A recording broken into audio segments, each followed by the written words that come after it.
Hello everyone, you're listening to The Art Show on 106.6 FM Wickham Sound. I'm your host, Dane Cobain.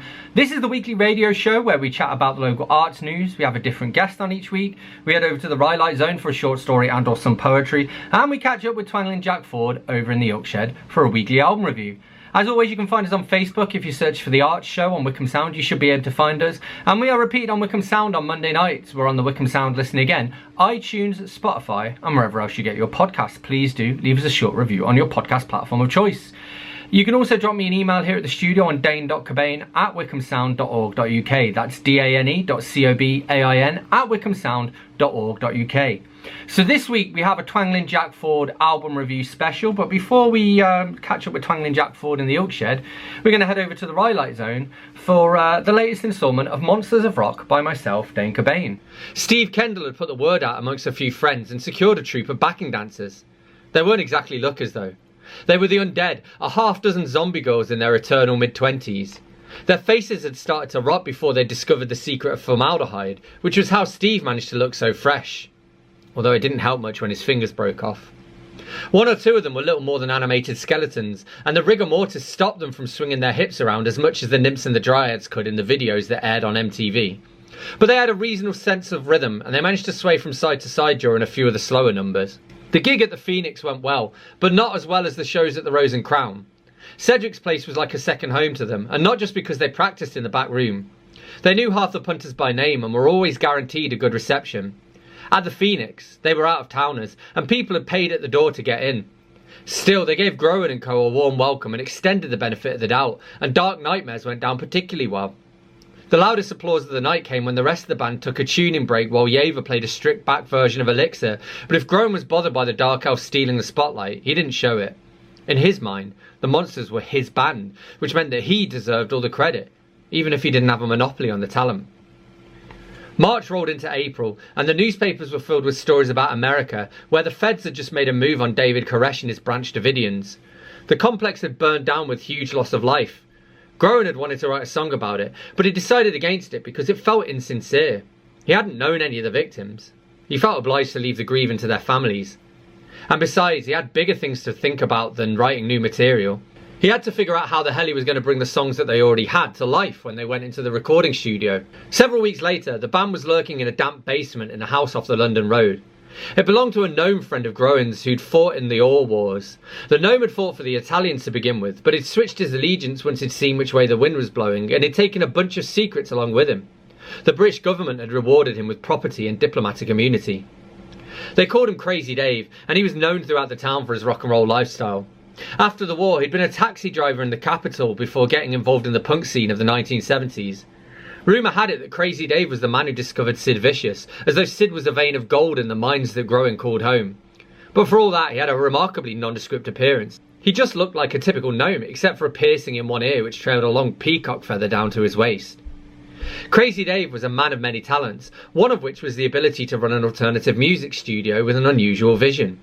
Groen hadn't worked with him before, but he'd heard some of the music that had come out from his basement, and he'd been impressed with the quality. The rest of the band had liked it too, and so they'd chipped in to cover the recording costs. The basement smelled of mould and mildew. It was also tiny, too small to fit more than 3 people in the room at once. Kuz didn't fit in there at all, and he could barely poke his head through the narrow doorway. Crazy Dave had to run some extension cables through the gaps so that Kuz could sit in the kitchen with the headphones and the XLR leads trailing back into the basement. It was an unusual setup, and it took some time to perfect, but they made it work. Groen was in his element there beneath the floorboards, and Steve and Vlad didn't mind spending time in a room that reminded them of a crypt from a Hammer horror movie.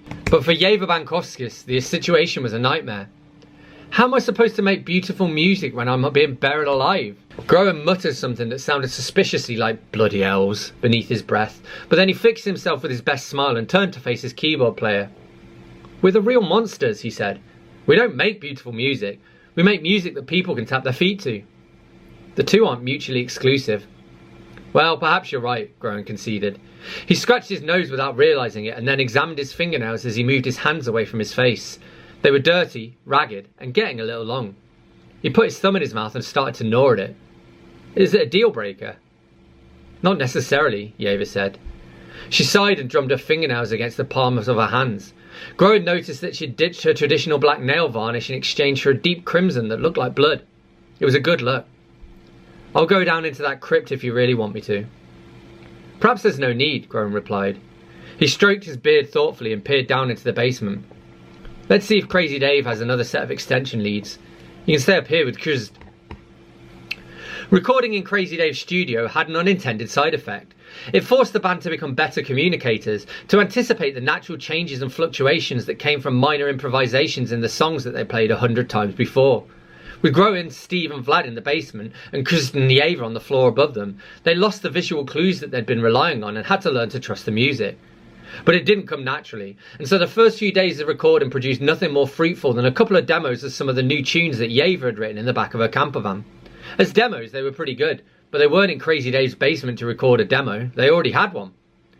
On the fourth day, it started to sound more like a recording session and less like an impromptu jam. And while they still ran through a dozen takes before they captured anything they liked, by the end of the day they had passable versions of Dark Nightmares and The Blacksmith, although they had more work to do on the backing vocals and Steve wasn't happy with his solo. On the fifth day, they finished Dark Nightmares and made a solid start on In the Hole and Broken Swords. By the end of the second week, their budget had been exhausted. It had actually been exhausted by the previous Wednesday, but Crazy Dave had begrudgingly agreed to do the rest of the project pro bono. Luckily for Groen and the band, they'd also finished recording their first ever 5-track EP, and all that was left was the mastering. It will take me a few days to get the balances right, the gnome said. I'll run off a couple of tapes and listen to it in the car. If I give it a few spins on the stereo, I'll be able to figure out what else needs doing. I'm surprised you can see over the dashboard, Groen said. You'll want to talk, the gnome replied. Said Kuz. As a troll, he wasn't quick on the uptake, and it was sometimes hard for him to tell whether Groen and Crazy Dave were arguing. It didn't help that their heads were just below crotch height. Relax, Groen said, flashing the famous Gonadson smile at the troll. Dave's a good man. A good gnome? Exactly, Groen said. I'm just giving him a hard time.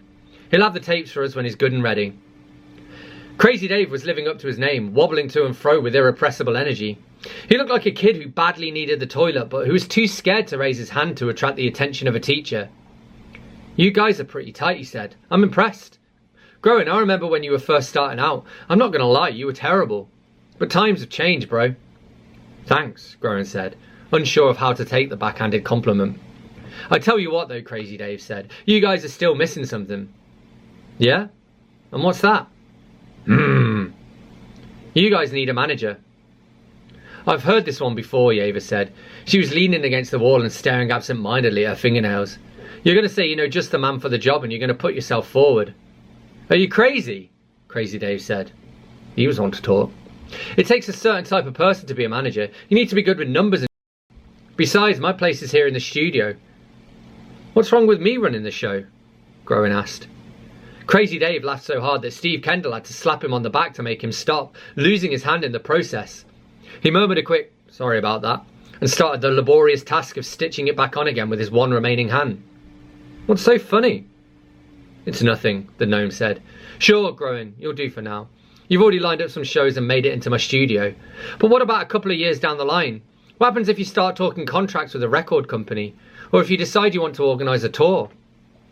I'll figure it out, Groen said. You heard the troll, Crazy Dave said. He's not so sure. Seriously, Groen, you should think about it. You guys have a lot of potential and I'd hate to see it wasted. But you won't last long in this business without a manager. Groen opened his mouth to say something rash, but then he closed it again. He turned the idea over in his head and thought about it for a moment or two. I guess we'll see what happens, he said. It depends how good the mix sounds. Well, there won't be anything to worry about on that front, the gnome replied. Have you got a name for the EP yet? Sure, Groen said. We'll name it after the band. We'll call it The Real Monsters. That was the latest instalment of Monsters of Rock by myself, Dane Cobain. You're listening to The Archer on 106.6 FM Wickham Sound, and this is Kimberly Gray with Papers.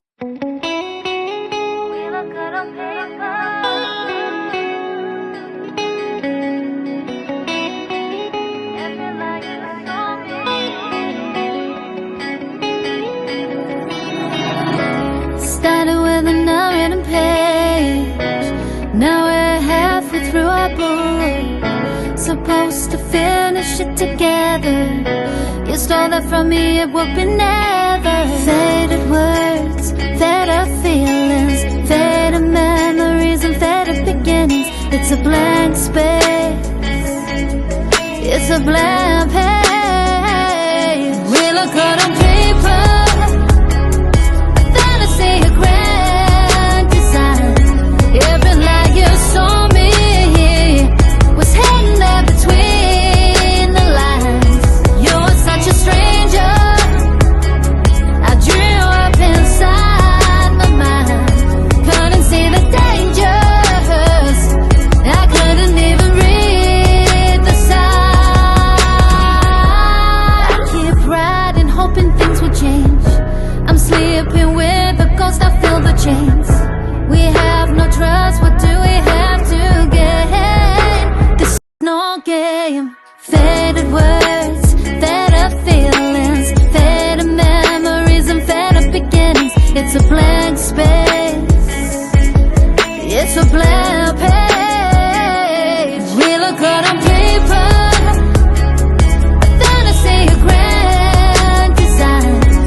Every lie you saw me was hidden there between the lines.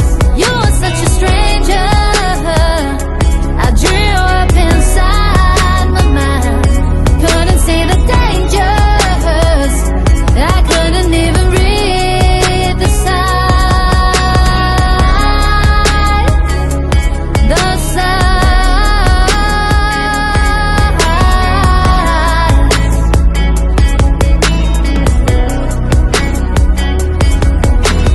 faded words, faded feelings, faded memories and faded beginnings. It's a blank space, it's a blank page.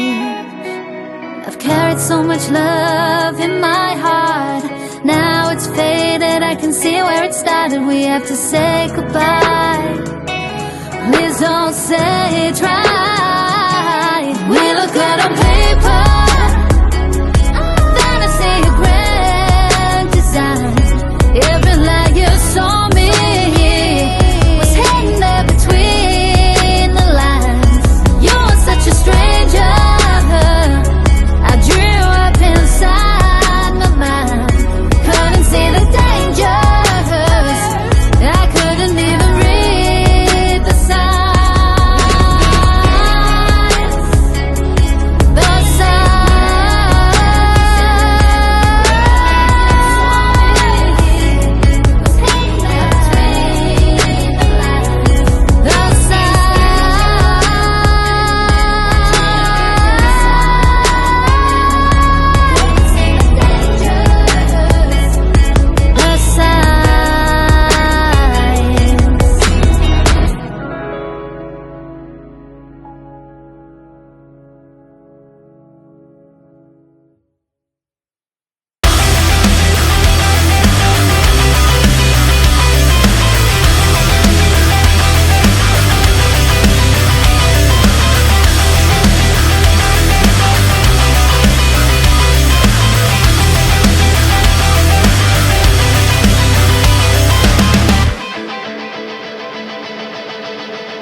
That was San Dimas with Promises, and before that we had Kimberly Gray with Papers.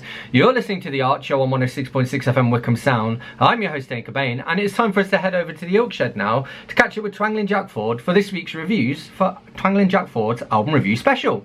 American Beauty, The Grateful Dead.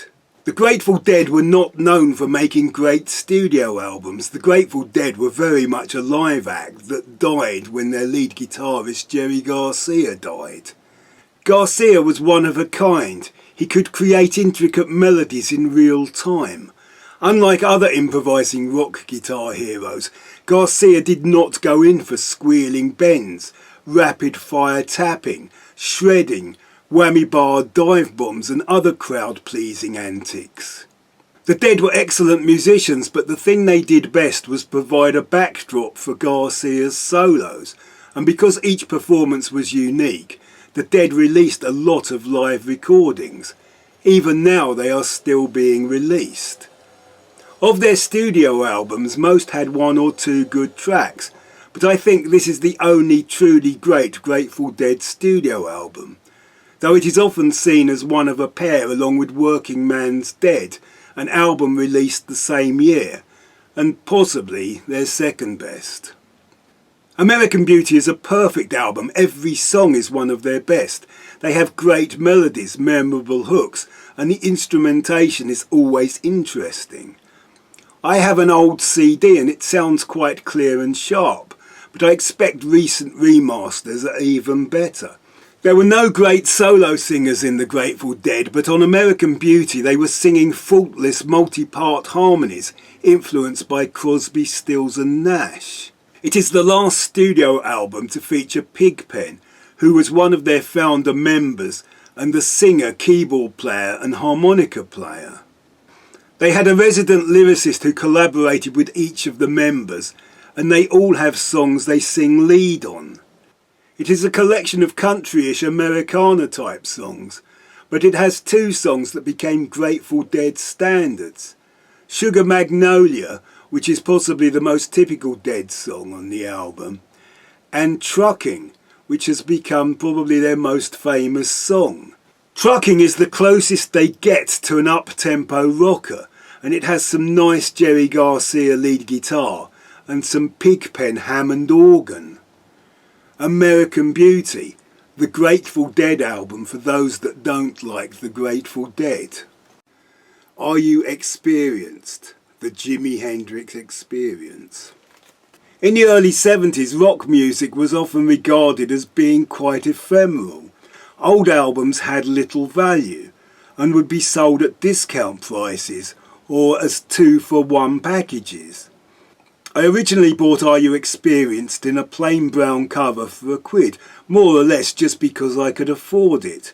It had only one song I recognised, Foxy Lady, but for £1 I took the risk. However, I would have had no hesitation in buying the US version, which had Hey Joe and Purple Haze. Not long after buying Are You Experienced, I bought the double album Electric Ladyland at full price. And if anything, that diminished in my eyes the worth of my plain brown cover version of Are You Experienced? A friend of mine had the second album, Axis Boulder's Love, in a plain green cover. It is not that I did not like Are You Experienced. I probably played it a lot, especially to listen to the guitar. I had a book of Hendrix sheet music, but it was no Electric Ladyland. It was old and there was newer, better stuff. Like the way Abbey Road put me off listening to With the Beatles. I do remember that Third Stone from the Sun was one of my favourite tracks, so I was really into that space rock kind of thing at the time, early Pink Floyd and Hawkwind. I also remember that Red House was one of the few real blues songs that I liked. Some of the other songs are now regarded as classics, songs such as Fire, Manic Depression and the title track. Now I have a remixed and remastered 2-disc CD version that cost me more than my basic CD of Electric Ladyland, so any unconscious bias should now be in the opposite direction. The original album was recorded quickly on a budget. it was never going to have the clarity and shine of Electric Ladyland. And there was only so much they could do to remix it. Listening to it now as an adult with a lifetime of eclectic listening, I can hear soul and jazz influences that I would not have noticed first time around. It is very psychedelic, particularly the title track, which almost defines the sound of the era. But once you get to the bonus tracks, you notice a pickup in quality. The singles, Hey Joe, Purple Haze and The Wind Cries Mary, and the B-sides, including the excellent Stone Free, make this CD excellent value. Are You Experienced? The Jimi Hendrix Experience. Band on the Run, Paul McCartney and Wings. Paul McCartney is one of the few artists whose greatest hits is not an album I would recommend. However, he did make two of the greatest rock songs ever to be hit singles. They are Band on the Run and Jet, and they are both on this album. One of my favourite McCartney tracks is Let Me Roll It. It is a song that sounds very like John Lennon, and it has a very Lennon-esque, uncomfortable, edgy lead guitar riff and lots of reverb. The song Mrs. Vanderbilt is a standard McCartney rocker with a typical outstanding McCartney bass line, mixed high enough to make it the main feature. Whatever his other faults, Paul McCartney is undoubtedly a brilliant bass player. There are songs of his that are only redeemed by the bass. It is only the bass that stops me from being totally appalled by the song Silly Love Songs. There are early McCartney singles that are unremarkable songs, but are made powerful by the transformative bass lines. Songs like Hi Hi Hi and Junior's Farm, and Helen Wheels, which is a bonus track on this remastered album. The other tracks on the album are sort of okay. Bluebird is quite a sweet song. Picasso's last words, Drink to Me, is intentionally messy, switching in styles and using clips from the other songs. 1985 is an effective Paul McCartney piano rocker, but it does have a title that I'm sure he now regrets. And Mamounia is an inoffensive filler that I don't hate, because I once did a slow dance to it at a Midland Bank Works Christmas do with the prettiest girl in the branch, who was way out of my league. This album is a very good collection of McCartney songs, with the genius ones counterbalancing the so-and-so ones, and with no total howlers to bring the whole thing down. Band on the Run, Paul McCartney and Wings. Bob Seger and the Silver Bullet Band, Stranger in Town. This was an album I bought for £1 at the Art Centre vinyl sale. I bought this album because it is almost like his greatest hits. Back in the day, Bob Seger was a legend that only musicians way cooler than me knew about. Thin Lizzy covered his song Rosalie, and Eddie and the Hot Rods covered Get Out of Denver. Both of these songs were serious, hard, fast rock and roll. I do have a Bob Seger compilation CD that I bought in a charity shop, and I mostly bought that because it has the song Old Times Rock and Roll on it, which is a fairly serious, hard-hitting rock and roll song that, in a few occasions, I've had to play in a band because it is one of those songs that are really easy to jam. Another thing that attracted me to Bob Seger was the fact that his band is called the Silver Bullet Band, and how rock and roll is that? So I put this album on the turntable and I expected the opening song, Hollywood Nights, would burn the shed down, but I found it to be a bit of a damp squib. I know the song well, I know how the chords work, a bit like Eddie and the Hot Rods Do Anything You Want to Do, but it just felt a bit weak. The second song on the album is another well-known Bob Seger song, Still the Same, which was just only okay. I was all ready to blame 1970s production.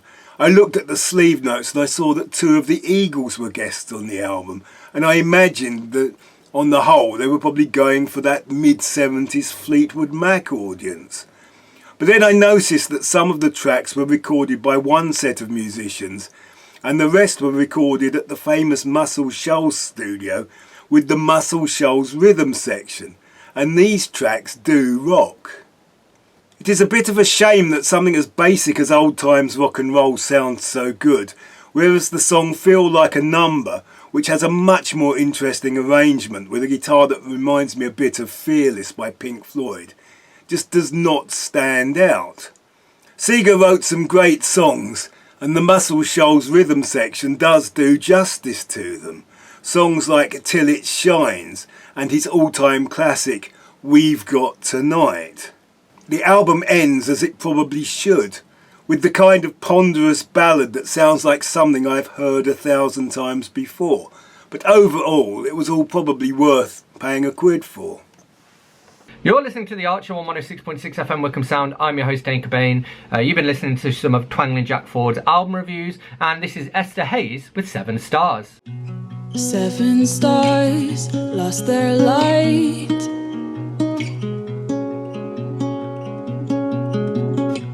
A burning sun knocked them out with all its blinding, raging might.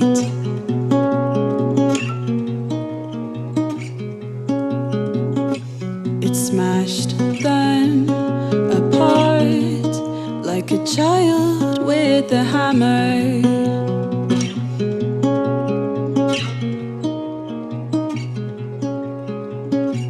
Unconscious of the damage inflicting, unaware of the impact of careless actions. Careless actions. The stars had to learn the sun wasn't only to blame. The stars had to learn not to let the sun play this game. 7 stars lost their light, and with them left the night sky blank.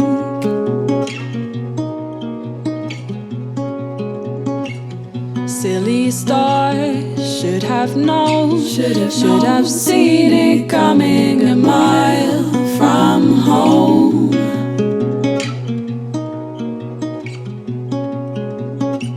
There's nothing new here, trouble always follows the sun and all it's becoming, becoming, becoming.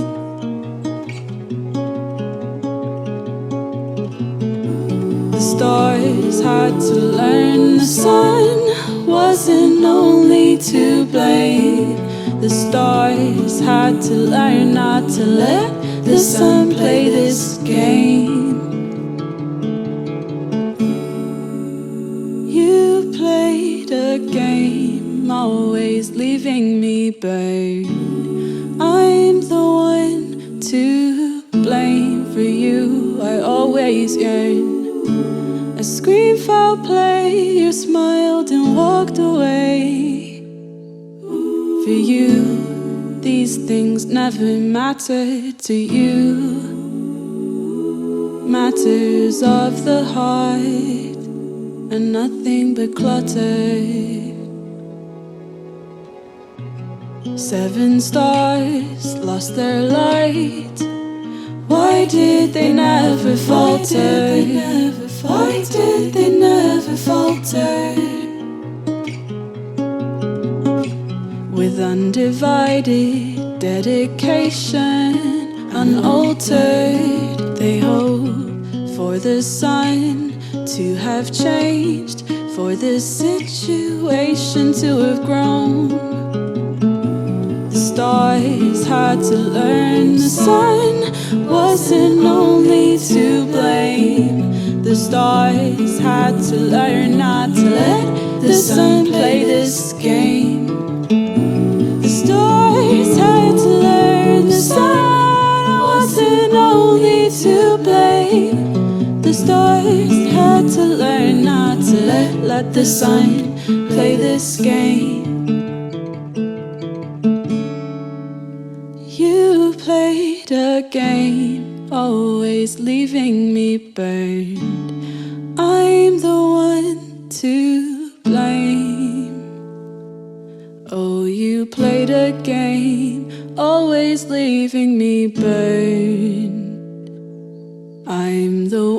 to blame. For you, I always yearn.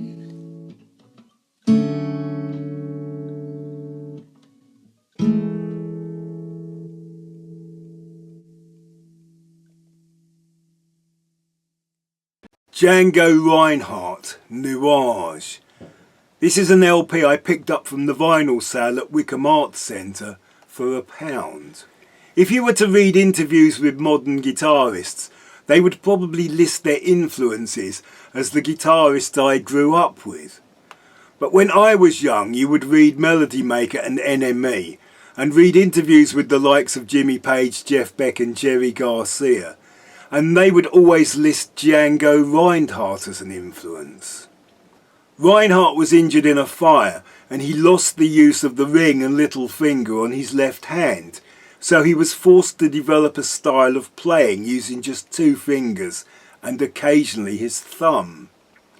With these 2 fingers he flew up and down the fretboard with lightning flurries of notes. Because of his injury, he was a big inspiration to Tony Iommi of Black Sabbath, who lost the tips of his fingers in an industrial accident. Reinhardt, along with the violin player Stefan Grappelli, became famous in Paris in the 1930s, playing gypsy jazz.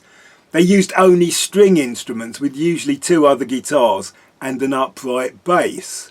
Because he was not playing with a full American-style jazz band, he was able to develop the guitar solo before amplification.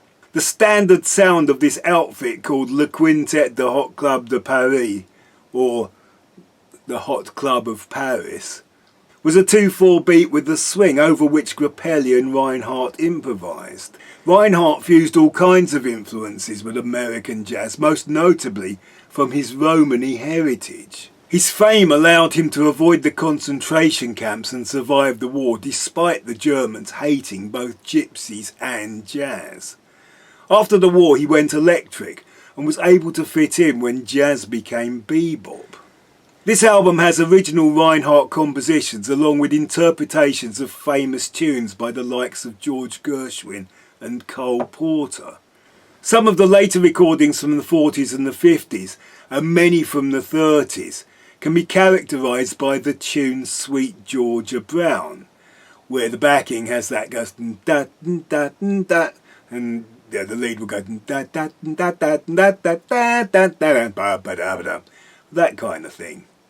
In documentaries and period films, it is the sound of swinging pre-war Paris. And like so many famous Frenchmen, Reinhardt was actually Belgian. The Ramones, end of the century. I saw the Ramones a couple of times in the late 70s at Friars in Aylesbury, and they were magnificent. They were the cartoon street gang singing about beating on the brat with a baseball bat. They were the Unrelated Brothers from New York, the Sharks and Jets, the lovable and the terrifying. I later saw them at the Lyceum and they were a speedy, out-of-control mess. But I hadn't paid to get in, and even that soon after their peak, it was just all about nostalgia. But End of the Century was the album of the end of the century. It was the Ramones produced by Phil Spector. It was like the Bible for those of us playing in a band at a time. It was the last great thing either the Ramones or Spector did. It kicks off with DJ samples and a football terrorist handclap played on the drum. We then get a Little Richard riff and a song that mentions John Lennon and T-Rex. The highlight of this album for me is the song Danny Says. It has a sweet melody with chimes played over the usual buzzsaw guitar. It is a sad tale of playing in Idaho in the cold, doing sound checks and interviews and waiting to come home. They sing about hearing their hit single on the radio, but it ain't Christmas and there ain't no snow, and Tom Waits did a cover of Danny Says. Phil Spector took the Ramones further in all directions. There is lead guitar and even a touch of whammy bar. There are metallic riffs, and there is the string section on their hit version of Baby I Love You. They do their version of Chinese Rocks, a song they originally gave to Johnny Thunders and the Heartbreakers. It is a bleak cautionary tale of drug misuse with thunderous drums and a sing-along chorus. They revisit Jackie and Judy from the first album, and there is the classic Rock and Roll High School. This is not just a punk album, but a great rock album that touches on all the genres of the time, and maybe even started a few. End of the Century, The Ramones. Fragile by Yes. I first heard Yes on an Atlantic Records sampler album I had bought because it had a rare Led Zeppelin track on it. The Yes track was their epic version of Simon and Garfunkel's America from the Simon and Garfunkel album Bookends. It was a song and an album I had not heard at the time. The Yes version was also not available anywhere else at the time, and I absolutely loved it. Not being familiar with the original version, I was unable to compare it. Simon and Garfunkel's version was later released as a single, and it is also one of my favourites of theirs. The Yes version changed tempo and style over about 8 minutes. It featured their trademark high harmonies and a guitar solo that seemed to have elements of country music played over a slightly funky backing. The remastered CD of Fragile has America as a bonus track. I bought the album Fragile originally because I wanted more of what I had heard, and some of it fitted that requirement perfectly. The big ensemble numbers are some of the best of the Yes repertoire, though my teenage impatience would make me pick up the needle and skip the shorter solo pieces. It starts with possibly their most iconic number, Roundabout. Roundabout has a riff that feels primitive, like it came out of the primordial swamps of early rock and roll, or the elementary rumblings of crude garage rock. It is like a full-on reimagining of the riff from Heard It Through the Grapevine, or the intro to Born to Be Wild. Or it is like a naked AC/DC riff, freed from the cloak of distortion. But Yes mix it up with a light catchy melody, solos and breakdowns, and some Crosby, Stills and Nash-like vocal interludes. This album established the archetypal Yes sound with Rick Wakeman's rippling synth arpeggios and romantic classical grand piano. Steve Howe's guitar with its rapid flurries of staccato notes and sparkling harmonics, all underpinned by Chris Squire's complex rattling bass. The other long pieces on the album have almost a surplus of memorable musical and vocal hooks. They do that thing of missing a beat, particularly on the faster passages. This gives credence to the claims of tricky time signatures, and it has the practical effect of driving the piece forward. This means that when the whole thing grinds to a halt and is replaced by something less frantic, you feel a sense of relief. This works particularly well in the final epic track, Heart of the Sunrise. I find the emotional climax where John Anderson sings about how he is lost in the city to be one of the few occasions that Yes go beyond being an entertainment dependent on dazzling musical prowess to being something that actually lifts my spirits. In other places it seems like they were just determined to fit in as many ideas as possible, regardless of how well they went together. Perhaps they should have saved some for later. Fragile. Yes. Ian Hunter, his first solo album. This is pub rock and proto-punk. The opening to the opening song is the same as the opening to the song Public Image by Public Image. It is a voice going, hello, hello, hello, like that. At times the rhythm guitar on this album sounds like Steve Jones of the Sex Pistols, and the Pistols were never very fast, and this could have been how they would have sounded back in 1975. The first song on the album was a hit single, Once Bitten Twice Shy, a solid rock and roll song with a sing-along chorus. And that opening, hello, hello, hello. And Ian Hunter's idiosyncratic Dylan-esque whine could easily have morphed into Johnny Rotten's sneer. The guitarist on this album was Mick Ronson, who was famous for his work with David Bowie. His solos shy away from the convention of playing distinguishable notes, in favour of tuneful squeals of bended strings culminating in a feedback that very often underpins the final verse. The song Who Do You Love is a catchy status quo type boogie rocker, and Lounge Lizard is like the Stones with slide guitar. The song Boy is a co-write with Ronson. Many of the Mott the Hoople albums had a big, slow, epic ballad that grew in intensity, and this is similar. It could be about Bowie or Hunter, or even about Ronson. Ian Hunter is one of those rock star songwriters that must have only been able to write what he knew, because on becoming a rock star he started writing songs about being a rock star. The melody of Boy reminds me a bit of Geneva by John Otway. It Ain't Easy When You Fall is very Mott the Hoople. It is led by the piano and has a hands in the air chorus. It also has an over-the-top spoken piece over the top. The words to the spoken piece are printed on the inner sleeve, and it has its own name. It's called Shades Off, probably because Hunter was famous for hiding behind sunglasses. It seems to be inspired by the ways of the rock and roll life and the creativity of songwriters. And he says, "It is here I see pictures, my madness is clear, and there is no longer logic, and therefore no fear, and I'm almost dead with uncontrollable light. Sometimes when I've written a song, it's all right." Yeah, I know what he means.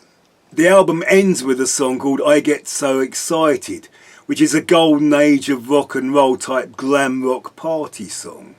I have never heard the albums Mott made without Ian Hunter, but this album is very Mott the Hoople, both the pre-Bowie albums like Mad Shadows and Brain Capers, and the glam years of all the young dudes, Mott and the Hoople.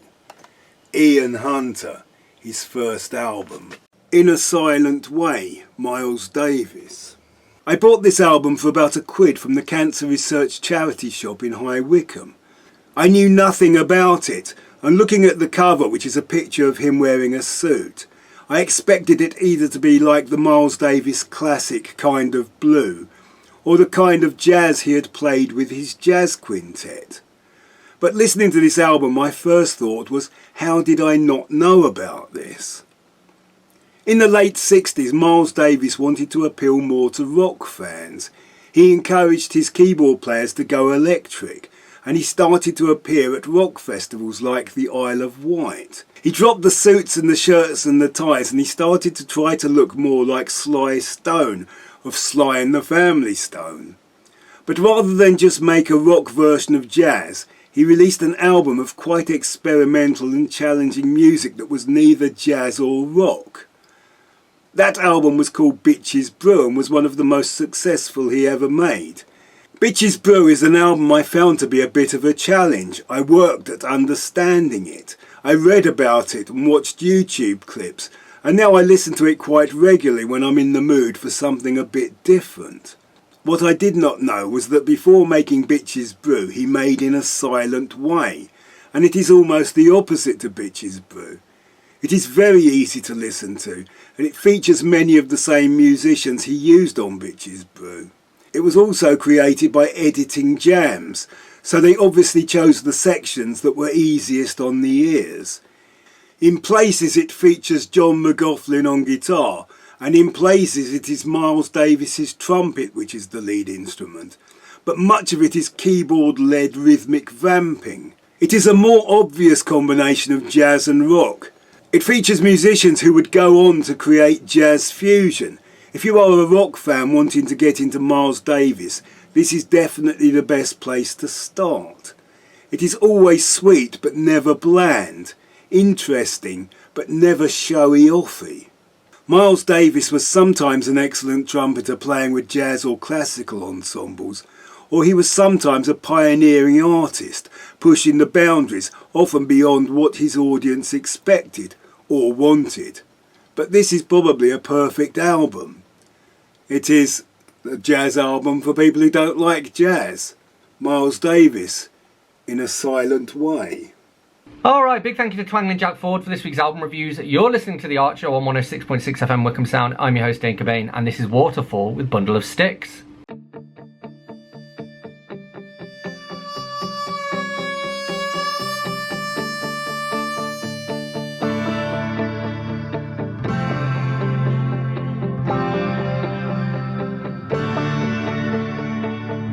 In the corner of society sits the wise old man, a guardian of decency in a world gone mad.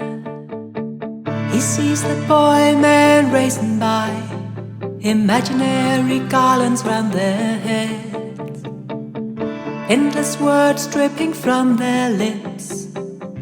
They don't hear him say, see this bundle of sticks, it's strong because of its mix. Alone they break just like twigs, don't untie. See this bundle of sticks, it's strong because of its mix. Alone they break just like twigs, don't untie.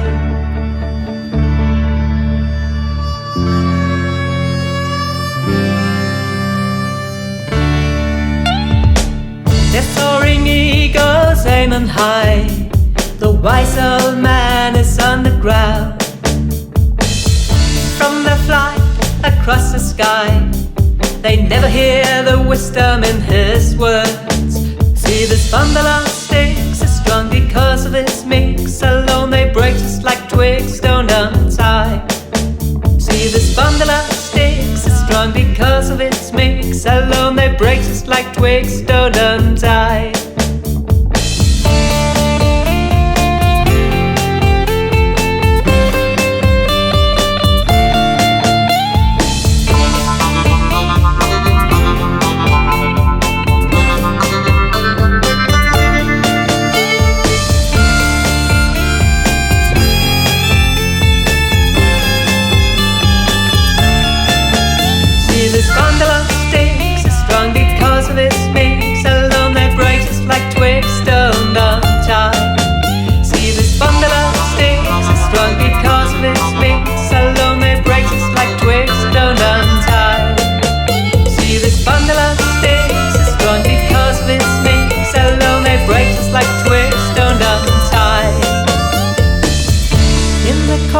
Society sits the wise old man, a guardian of decency in the world gone mad. Guardian of decency in a world gone mad.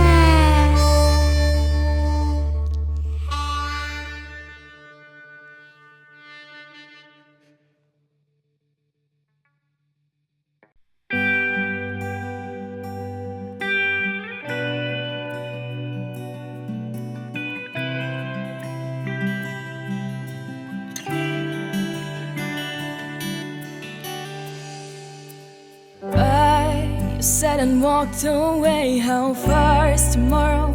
A new day. Can't stand being here, dancing on my own. I wish I could fix it all, to have those loves like we had before. So don't walk home, say no words no more. I can take you on the road tonight, where we can fly where it's the sky, and we can be the fools. Oh, I can take you on the road tonight, where we can fly where it's the sky, 'cause this is me and you.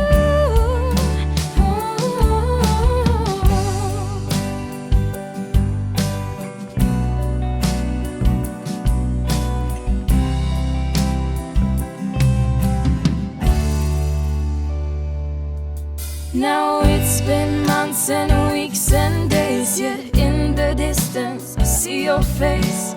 Cloudy sky will make a sunny day, and I want my partner in crime. I misty one line to fit my rhyme, and you're the one who fits in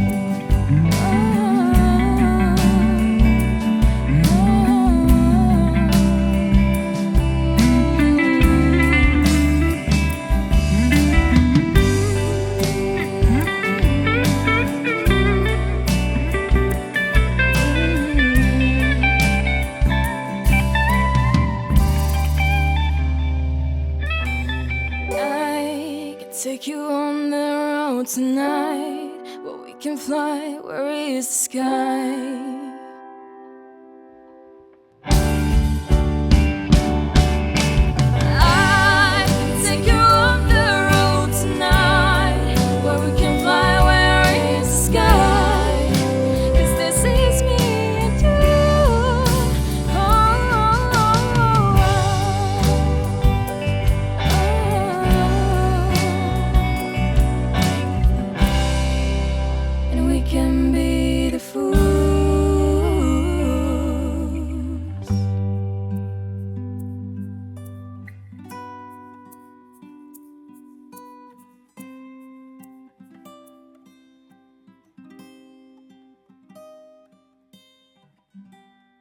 That was Where is the Sky by Clara, and before that we had Bundle of Sticks by Waterfall.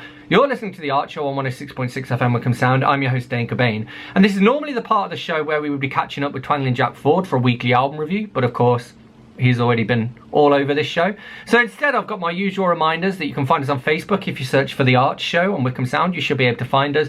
We are repeated on Wickham Sound on Monday nights. We're on the Wickham Sound Listen Again, iTunes, Spotify, and wherever else you get your podcasts. Please do leave us a short review on your podcast platform of choice. And you can also email me here at the studio on dane.cobain@wickhamsound.org.uk. That's dane.cobain@wickhamsound.org.uk. So I'm going to leave you with one last tune, and this is the incredible Tom Bradley Jr. with Colourblind. I'll catch you next week. I sat up